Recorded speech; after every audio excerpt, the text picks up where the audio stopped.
My fellow Jews, we need to talk. And heads up, this will be necessarily uncomfortable for us both.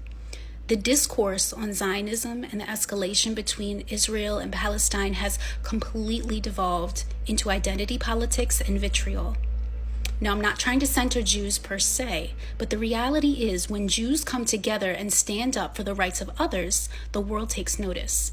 So where we stand on this issue is very important. And we seem to be standing on two very opposite sides of the spectrum.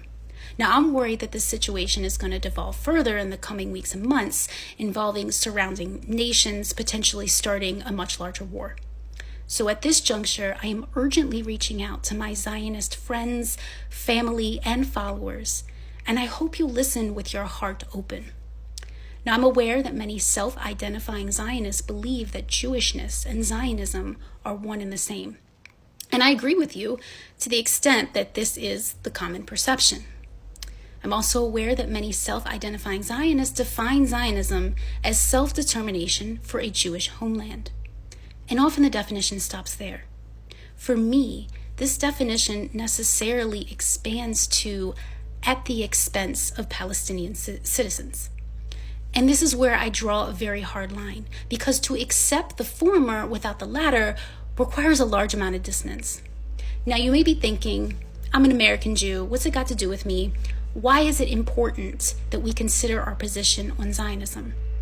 In the world's eye, Israel is a Jewish state because it's declared itself as such.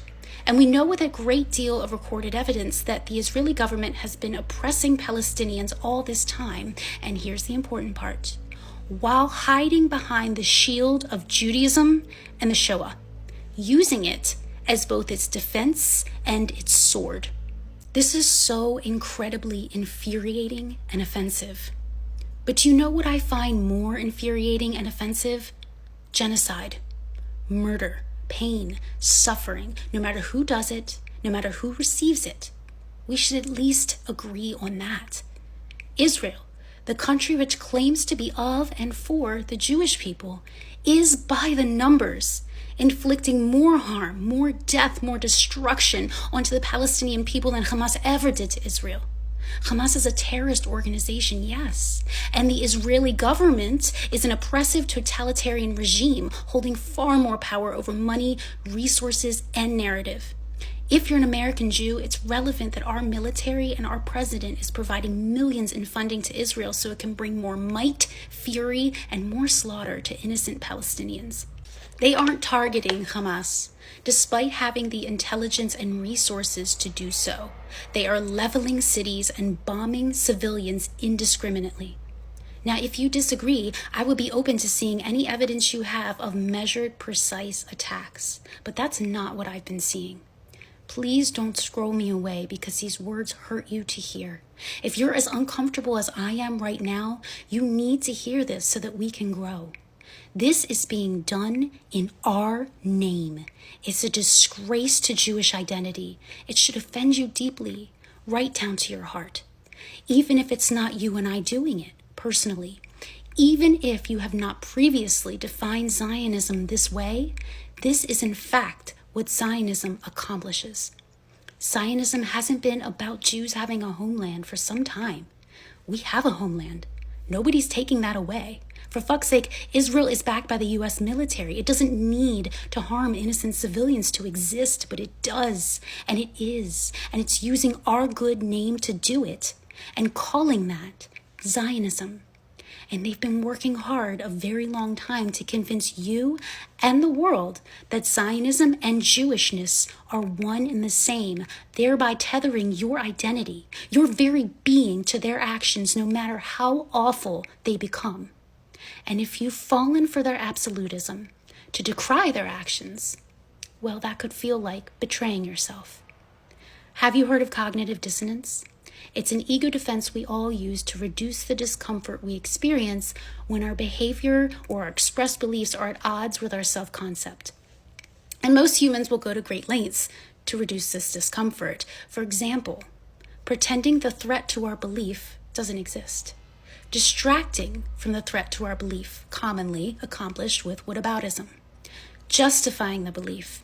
Perhaps the violence is necessary retribution for an offense, or even to prevent a future offense, or we reframe the threat to our identity as for the greater good. And lastly, the one you're likely experiencing now, toward me. Discredit the source. Any direct threats to your belief can be simply dismissed as anti-Semitic. Use of this word against our own. I can't begin to tell you how upsetting that is. This should immediately feel manipulative as it leaves your mouth. Alarms should go off.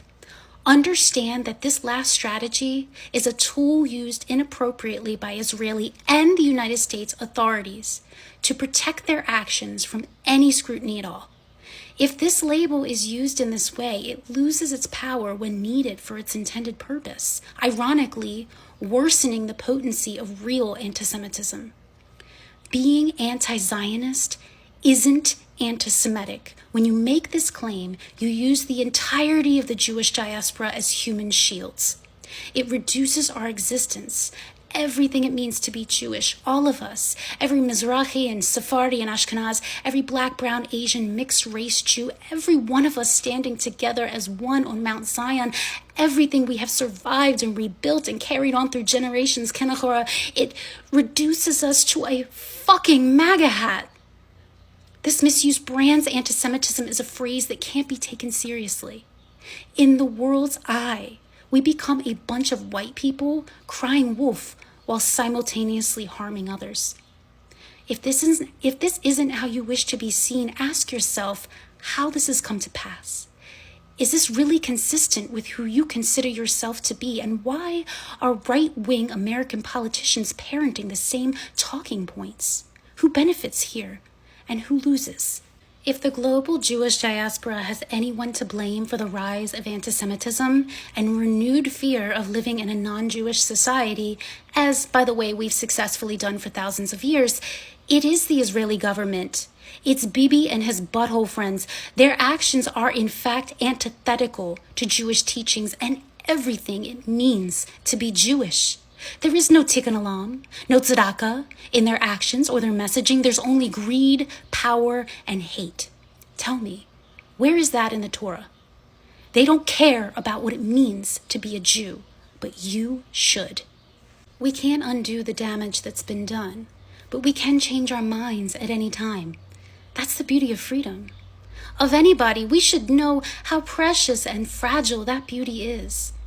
The most Jewish thing to do is the tzedakah of protecting the freedoms of others and openly rejecting anything that benefits Jews at the expense of others, even and especially if it means you have to reject Zionism.